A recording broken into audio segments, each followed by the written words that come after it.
এখন রবীন্দ্রনাথ ঠাকুরের শান্তিনিকেতন গ্রন্থের অন্তর্গত মাধুর্যের পরিচয়। আমাদের মন্ত্রে আছে, পিতা নহসি পিতা নো বোধি, তুমি আমাদের পিতা, তুমি পিতা, আমাদের এই বোধ দাও। এই পিতার বোধ আমাদের অন্তঃকরণে সজাগ নেই বলে আমাদের যেমনই ক্ষতি হোক, পিতার সঙ্গে আমাদের সম্বন্ধের দিক দিয়ে তার কাজ সমানই চলেছে। আমাদের বোধের অসম্পূর্ণতাতে তার কোনো ব্যাঘাত হয়নি। তিনি তার সমস্ত সন্তানের মধ্যে চৈতন্য ও প্রাণ প্রেরণ করেছেন। তার পিতৃত্ব মানব সমাজে কাজ করেই চলেছে, কিন্তু এক জায়গায় তিনি সুপ্ত হয়ে আছেন। তিনি যেখানে আমাদের প্রিয়তম, সেখানে তিনি জাগেননি। যতক্ষণ পর্যন্ত না আমার প্রেম উদ্বোধিত হবে, ততক্ষণ পর্যন্ত আত্মার গভীর অন্ধকার নির্জনতার মধ্যে সেই প্রিয়তম সুপ্ত হয়ে আছেন।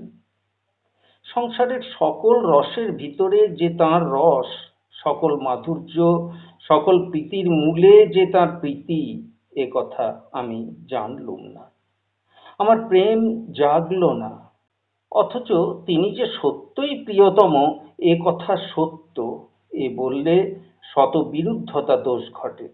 কারণ তিনি যদি প্রিয়তম, তবে তাকে ভালোবাসি না কেন?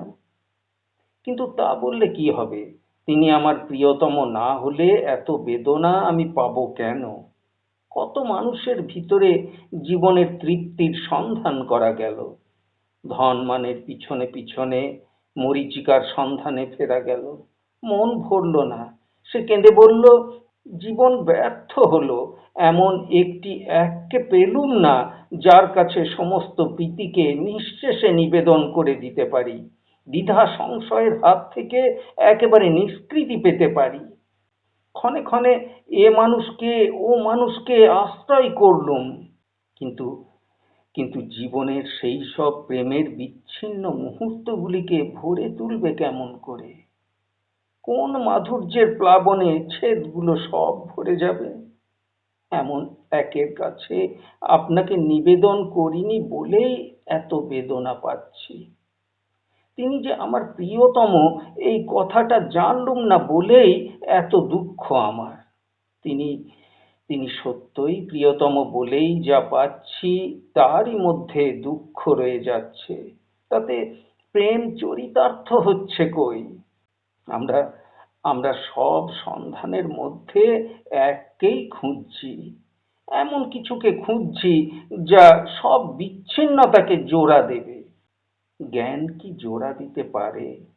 জ্ঞান একটা বস্তুর সঙ্গে অন্য বস্তুকে একবার মিলিয়ে দেখে, একবার বিশ্লেষ করে দেখে। বিরোধটাকে মেটাতে পারে প্রেম, বৈচিত্র্যের সামঞ্জস্য ঘটাতে পারে প্রেম। বৈচিত্র্যের এই মরুভূমির মধ্যে আমাদের তৃষ্ণা কেবলই বেড়ে উঠতে থাকে। জ্ঞান সেই বৈচিত্র্যের অন্তহীন সূত্রকে টেনে নিয়ে ঘুরিয়ে মারবে। সে তৃষ্ণা মেটাবে কেমন করে? সেই প্রেম না জাগা পর্যন্ত কি ঘোরাটাই ঘুরতে হয়। একবার ভাবি ধনী হই, ধনে বিচ্ছিন্নতা ভরে দেবে, সোনায় রূপোয় সব পূর্ণ হয়ে যাবে। কিন্তু কিন্তু সোনায় রূপোয় সে ফাঁক কি ভরতে পারে? খ্যাতি প্রতিপত্তি, মানুষের উপরে প্রভাব বিস্তার, কিছু দিয়েই সে ফাঁক ভরে না। প্রেমে সব ফাঁক ভরে যায়, সব বৈচিত্র্য মিলে যায়।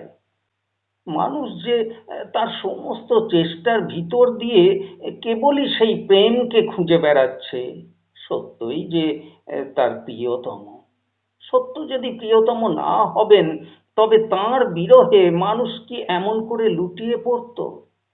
যাকে সত্য বলে আঁকড়ে ধরতে যায়, সে যখন শূন্য হয়ে যায়, তখন মানুষের সেই বেদনার মতো বেদনা আর কি আছে? মানুষ তাই একান্ত মনে এই কামনাই করছে, আমার সকল প্রেমের মধ্যে সেই একের প্রেমরস বর্ষিত হোক, আমার সব রন্ধ্র পূর্ণ হয়ে যাক। মানুষের সঙ্গে মানুষের সম্বন্ধকে পাত্রের মতো করে তার প্রেমের অমৃতে পূর্ণ করে মানুষ পান করতে চায়। অন্তরাত্মার এই কামনা, এই সাধনা, এই ক্রন্দন। কিন্তু কিন্তু অহমের কোলাহলে এ কান্না তার নিজের কানেই পৌঁছচ্ছে না।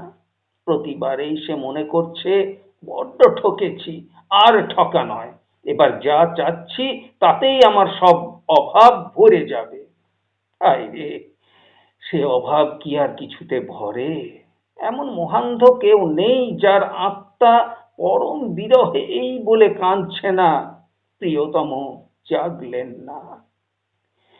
ফুলের মালা টাঙানো হয়েছে, বাতি জ্বালানো হয়েছে, সব আয়োজন পূর্ণ, শুধু তাকে ডাকলুম না, তাকে জাগালুম না। যেখানে তিনি পিতামাতা, সেখানে তিনি অন্নপান দিচ্ছেন, প্রাণকে বাঁচিয়ে রাখছেন।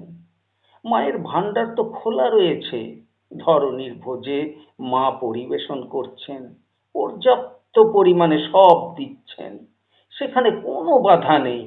কিন্তু যখন জগতের দিকে তাকিয়ে প্রশ্ন করি, এত সৌন্দর্য কেন, এত ফুল ফুটলো কেন, আকাশে এত তারার প্রদীপ জ্বলল কেন, জীবনে মাঝে মাঝে বসন্তের দক্ষিণে হাওয়া যৌবনের মর্মধ্বনি জাগিয়ে তোলে কেন, তখন বুঝি যে প্রিয়তম জাগলেন না।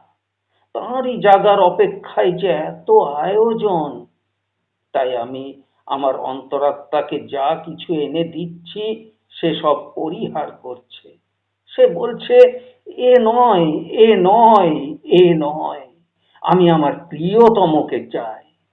আমি তাকে না পেয়েই তো পাপে লুটোচ্ছি, আমি ক্ষুধা তৃষ্ণার এই দাহ সহ্য করছি, আমি চারিদিকে আমার অশান্ত প্রবৃত্তি নিয়ে দস্যুবৃত্তি করে বেড়াচ্ছি।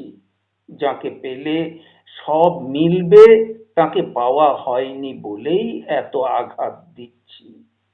যদি তাকে পেতুম, বলতুম আমার হয়ে গেছে। আমার দিনের পর দিন, জীবনের পর জীবন ভরে গেল। সমস্ত সৌন্দর্যের মাঝখানে যেদিন সেই সুন্দরকে দেখলুম, সমস্ত মাধুর্যের ভিতরে যেদিন সেই মধুরকে পেলুম, সেদিন আমার মাধুর্যের পরিচয় দেব কিসে? মাধুর্যে বিগলিত হয়ে কি পরিচয় দেব? না, মাধুর্যের পরিচয় মাধুর্যে নয়, মাধুর্যের পরিচয় বীর্যে। সেদিন মৃত্যুকে স্বীকার করে পরিচয় দেব, বলবো, প্রিয়তম হে, মরবো তোমার জন্য। আমার আর শোক নেই, ক্ষুদ্রতা নেই, ক্ষতি নেই, প্রাণের মায়া আর আমার রইল না। বলো না তুমি, প্রাণকে তোমার কোন কাজে দিতে হবে? তোমাকে পেলে ধুলোয় লুটিয়ে কেঁদে বেড়াবো তা নয়, কেবল মধুর রসের গান করব তা নয় গো।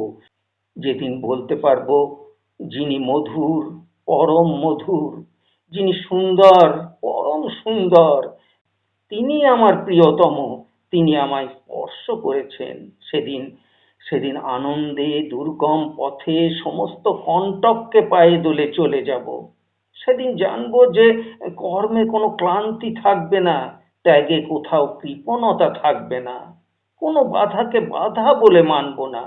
মৃত্যু সেদিন সামনে দাঁড়ালে তাকে বিদ্রূপ করে চলে যাব। সেদিন বুঝবো তার সঙ্গে আমার মিলন হয়েছে। মানুষকে সেই মিলন পেতেই হবে। দেখতে হবে, দুঃখকে মৃত্যুকে সে ভয় করে না, স্পর্ধা করে বিরক্ত করলে সে বীরত্ব টেকে না।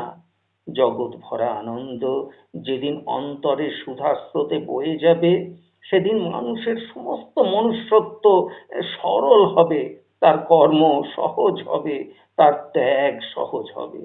সেদিন মানুষ বীর, সেদিন ইচ্ছা করে সে বিপদকে বরণ করবে। প্রিয়তম যে জাগবেন, সে খবর পাবো কেমন করে?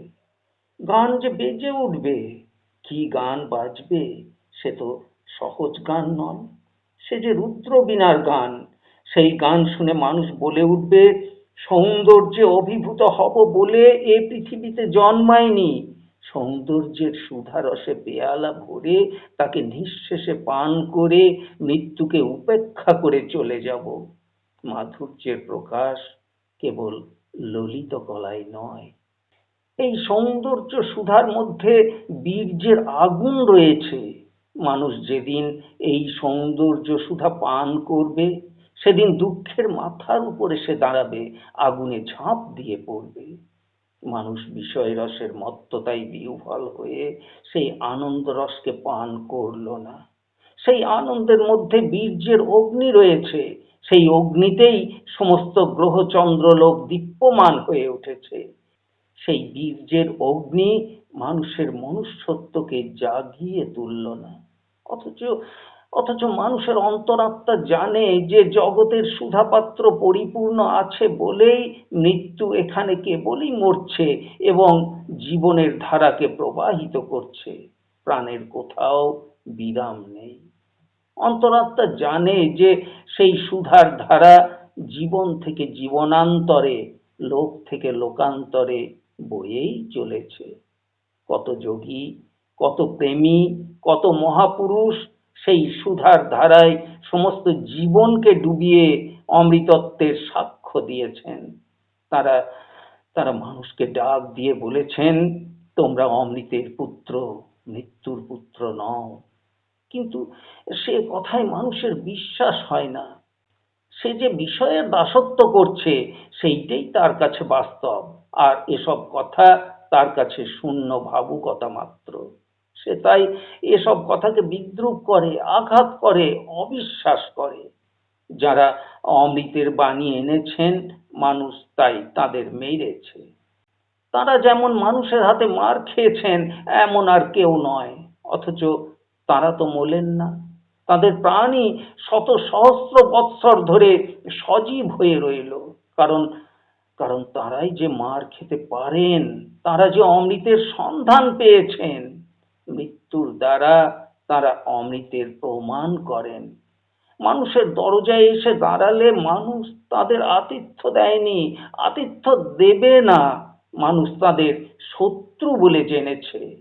কারণ কারণ আমরা আমাদের যত কিছু মত বিশ্বাস সমস্ত পাথরে বাঁধিয়ে রেখে দিয়েছি। ওই সব পাগলকে ঘরে ঢোকালে সে সমস্ত যে বিপর্যস্ত হয়ে যাবে, এই মানুষের মস্ত ভয়। মৃত্যুকে কৌটার মধ্যে পুরে লোহার সিন্ধুকে লুকিয়ে রেখে দিয়েছি। ওরা ঘরে এলে কি আর রক্ষা আছে? লোহার সিন্ধুক ভেঙে যে মৃত্যুকে এরা বার করবে, সেই মৃত্যুকেই তারা মারতে আসেন। তারা মরে প্রমাণ করেন, আছে সুধা সমস্ত বিশ্বকে পূর্ণ করে। নিঃশেষে পরম আনন্দে সেই সুধার পাত্র থেকে তারা পান করেন। তারা তারা প্রিয়তমকে জেনেছেন, প্রিয়তম তাদের জীবনে জেগেছেন। আমাদের গানে তাই আমরা ডাকছি, প্রিয়তম হে, জাগো জাগো জাগো। কেননা প্রিয়তম হে, তুমি জাগনি বলেই মনুষ্যত্ব বিকাশ হলো না, পৌরুষ পরাহত হয়ে রইল। তোমার কণ্ঠের বিজয় মাল্য দাও পরিয়ে তুমি আমাদের কণ্ঠে, জয়ী করো সংগ্রামে, সংসারের যুদ্ধে পরাভূত হতে দিও না।